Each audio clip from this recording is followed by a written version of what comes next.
नमस्कार दोस्तों, आपका तहे दिल से स्वागत करती हूँ आपके अपने चैनल डिवाइन नॉलेज 11 में। आज एक कहानी सुनाने जा रही हूँ मैं आपको, जिसमें हम देखेंगे हमारे प्यारे हनुमान जी ने हमारे प्रभु अपने खुद के प्रभु श्री राम जी के लिए उन्होंने कितना कुछ किया, परंतु उसका उन्होंने कभी अभिमान नहीं किया, ना ही कभी उन सब चीज़ों को उन्होंने जताया। असली दान तो वही होता है जो किसी को पता भी ना चले।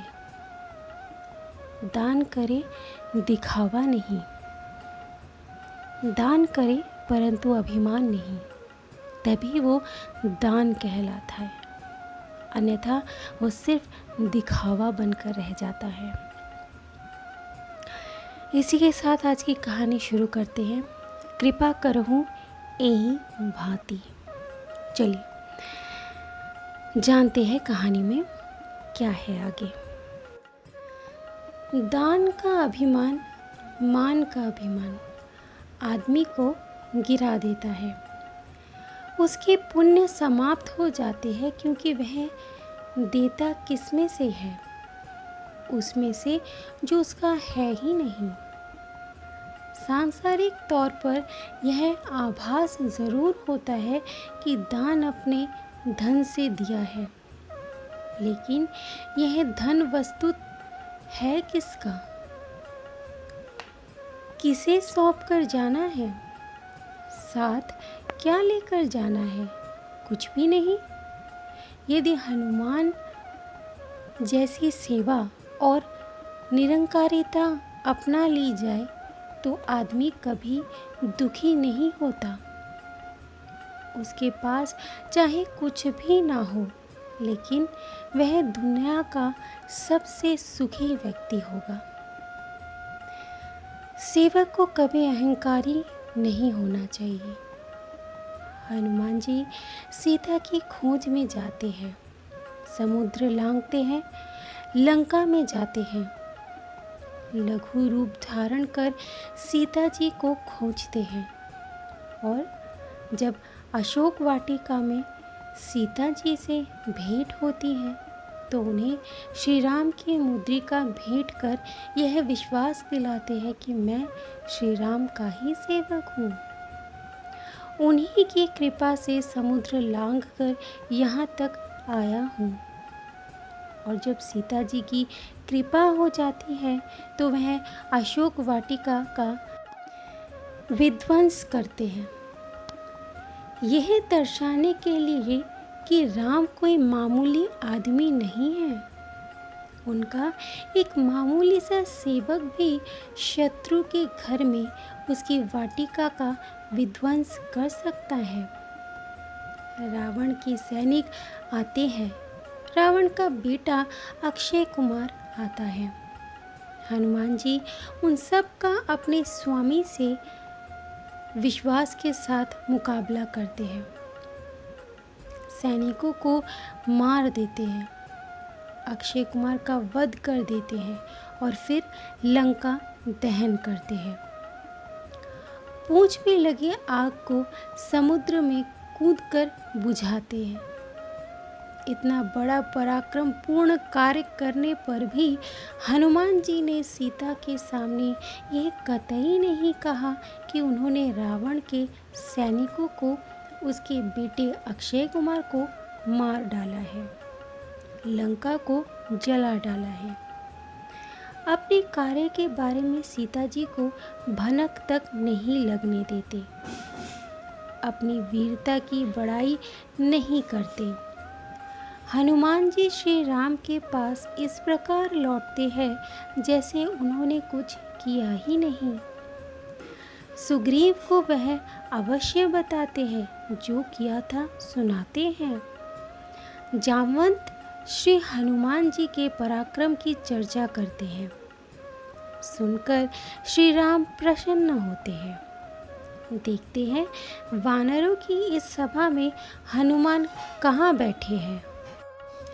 उन्हें तो मेरे पास, मेरे समक्ष बैठना था, लेकिन वह है कहाँ? पीछे तक श्री राम जी की नज़र जाती है और फिर रुक जाती है। स्वामी सेवक को पहचान लेते हैं।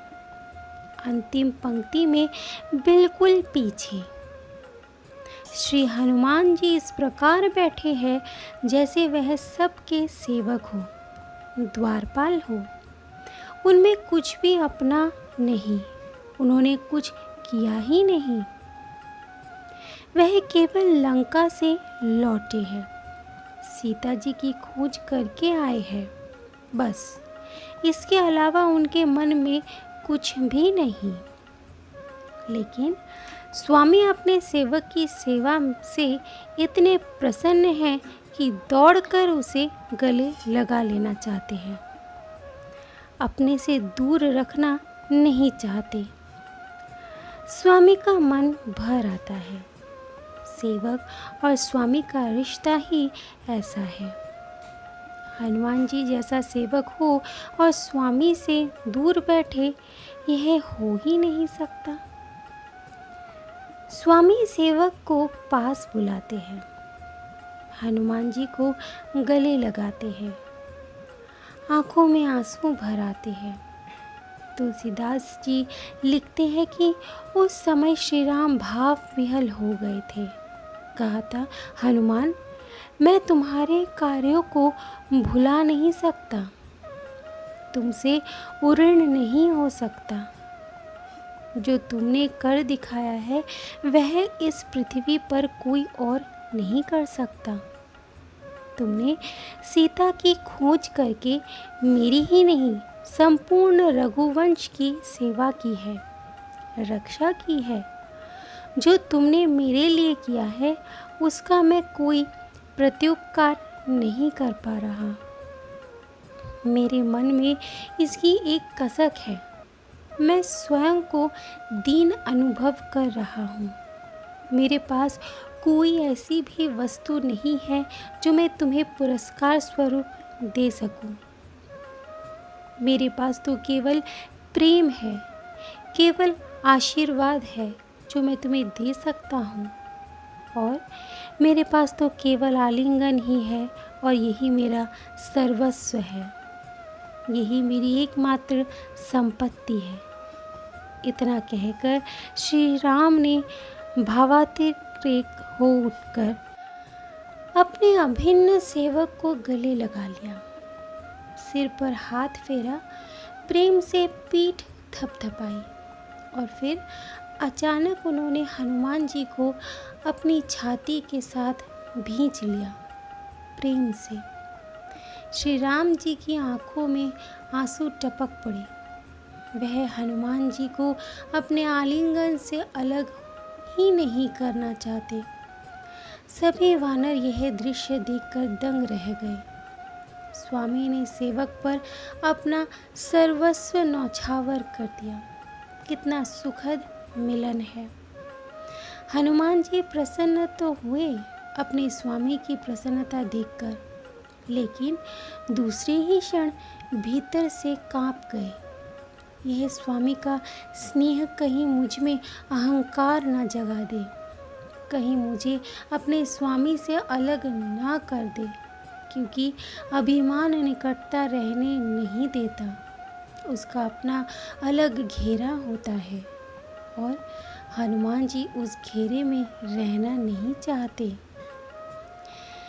वह श्री राम के चरणों में गिर पड़े, रोने लगे। प्रभु, मुझ पर ऐसी कृपा ना करे कि मुझ में अहंकार पैदा हो जाए। ऐसी कृपा करे कि मैं आपके चरणों में रहूं। मैं आपका सेवक ही रहना चाहता हूँ।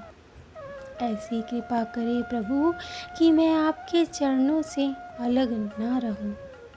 मैं आपकी कृपा के बिना कुछ नहीं, मैं आपकी कृपा के बिना कुछ कर ही नहीं सकता, किया भी नहीं। जो किया वह आपके दिए बल से ही कर सका। आपने ही मुझसे करवाया है। मैं कौन हूँ करने वाला? आपके बिना मेरी क्या विसात। मुझे अपने चरणों में ही रहने दे। हनुमान जी ने प्रेम अश्रुओं से अपने स्वामी के चरणों को धो दिया और श्री राम ने तत्काल अपने सेवक को उठाकर फिर अपने गले लगा लिया। वह हनुमान जी को बार बार गले लगाते, अपने से अलग नहीं करना चाहते। स्वामी जब प्रेम और दया उड़ेलते हैं तो ऐसा ही करते हैं। श्री हनुमान जी जैसा सेवक हो और स्वामी कृपा न उड़ेले, ऐसा हो ही नहीं सकता। तो दोस्तों, कैसी लगी आपको एक स्वामी और सेवक के बीच की ये प्यारी सी कथा? ये दोनों स्वामी और सेवक से तो हम बहुत ही भली भांति परिचित हैं। ऐसे स्वामी की सेवा कौन नहीं करना चाहेगा, और ऐसा सेवक बनना भी कोई सहज कार्य तो नहीं। तो इसी के साथ मैं इस कहानी को विराम देती हूँ। आशा करती हूँ कि इन कहानियों को सुनकर आपके जीवन में भी कुछ बदलाव आ रहे हैं। मिलती हूँ एक नई कहानी के साथ। तब तक आप सभी लोग स्वस्थ रहे, खुश रहे और हमारे प्यारे प्रभु श्री राम जी की कृपा आप पर और आपके पूरे परिवार पर बनी रहे। जय श्री राम, जय हनुमान।